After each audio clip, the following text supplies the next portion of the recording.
Por que o centro político do Brasil foi colocado exatamente no ponto mais isolado do território nacional? E qual o impacto disso na relação entre Estado e sociedade?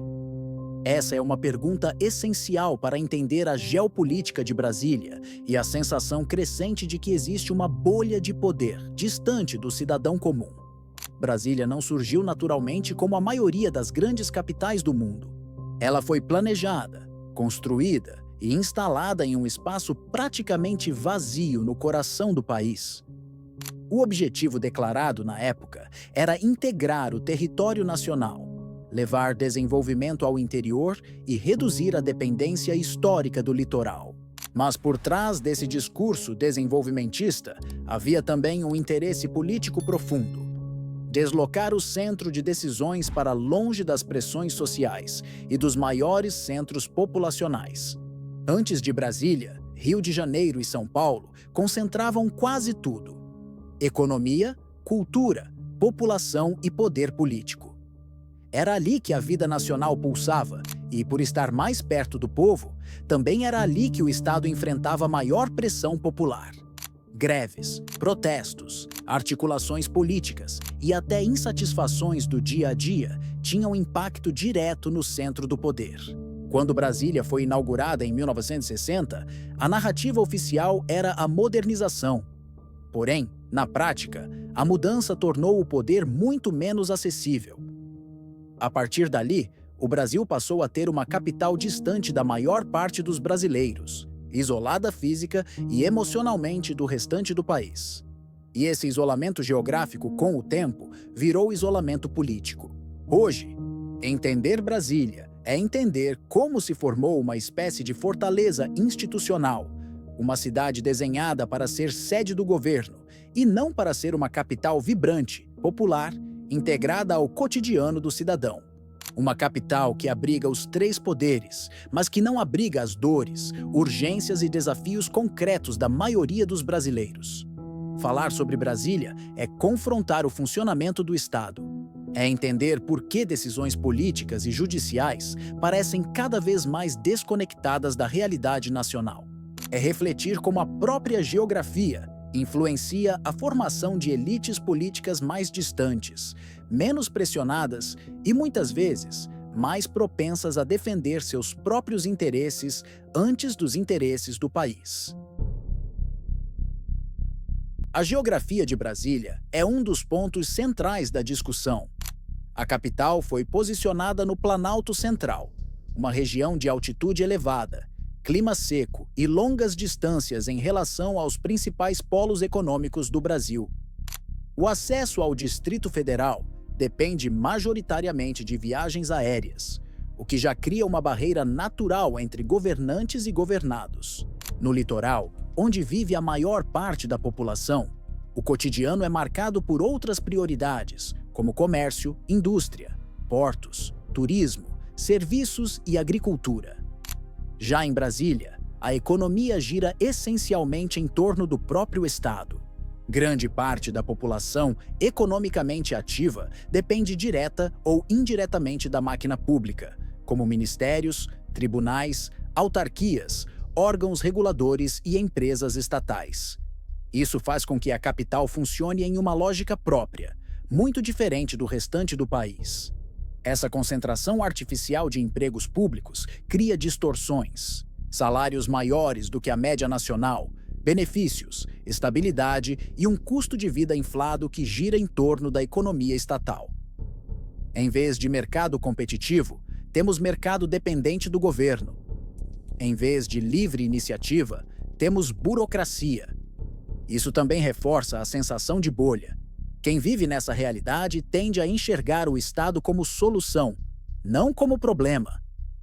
E tende a defender a manutenção e até a expansão da estrutura estatal. Politicamente, Brasília é ainda mais impactante. Os três poderes, executivo, legislativo e judiciário, foram estrategicamente colocados lado a lado, em uma proximidade que facilita articulações internas, mas distancia o conjunto das instituições da sociedade. A presença física conjunta cria um ecossistema fechado, onde políticos, juízes, assessores, servidores de alto escalão e grupos de interesse convivem em um mesmo espaço. Essa proximidade geométrica fortalece redes de influência e dificulta o controle popular. A capital isolada permite que decisões fundamentais para o país sejam tomadas sem contato cotidiano com a realidade dos brasileiros. O custo de mobilização é imenso. Quem quer pressionar o poder precisa viajar longas distâncias, gastar dinheiro e tempo. Isso reduz a capacidade de participação popular e aumenta a distância entre governantes e governados. E é exatamente desse distanciamento que surge o que muitos chamam de escudo político. Brasília funciona como uma fortaleza institucional que protege a classe política e a elite judiciária de pressões externas.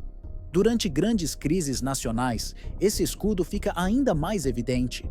Basta lembrar que protestos massivos que ocorrem nos estados demoram a repercutir em Brasília.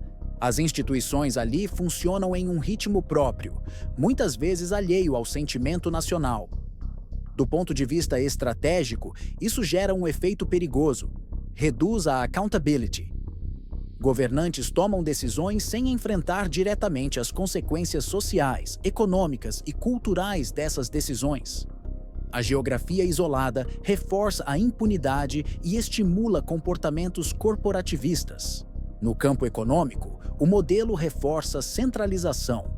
Brasília se tornou símbolo de privilégios, burocracia e dependência estatal, enquanto o restante do país precisa competir, empreender e sobreviver em mercado real. Quanto mais distante o Estado está do povo, mais difícil é limitar seu poder. A pergunta inicial era clara: por que Brasília parece tão isolada e como essa distância transformou a capital em um escudo político contra o povo? A verdade é que Brasília foi construída para ser isolada. A distância geográfica virou distância política. O isolamento territorial virou isolamento institucional. A capital, criada para integrar o país, terminou fortalecendo uma elite desconectada do brasileiro comum. Assim nasceu a bolha de Brasília, um lugar onde o Estado é o centro de tudo, onde o poder se concentra e onde grande parte da população vive da máquina pública. Isso incentiva a preservação de privilégios e bloqueia mudanças. Discutir Brasília é discutir que modelo de país queremos. Se o Brasil deseja ser mais livre, mais competitivo e menos dependente do governo, terá de reduzir essa distância entre o poder e o povo. Aproximar decisões da vida real não é ideologia, é uma necessidade estratégica. A verdade é que, enquanto o resto do país compete, empreende e luta para sobreviver na economia real, Brasília opera numa lógica paralela, sustentada por orçamento público. Isso cria um abismo psicológico entre quem paga a conta e quem decide como ela será gasta. Esse modelo transforma o Estado em protagonista e reduz a sociedade civil ao papel de figurante. A centralização sufoca a autonomia regional e desconecta o poder das consequências reais de suas decisões. Por isso, discutir Brasília é essencial. Reconhecer a distância entre governo e sociedade é o primeiro passo para reconstruir um país mais livre, mais descentralizado e mais responsável. Se você quer saber mais sobre como a geopolítica afeta o cotidiano da sua vida, fique aqui no Capital em Movimento. Um abraço e até o próximo vídeo.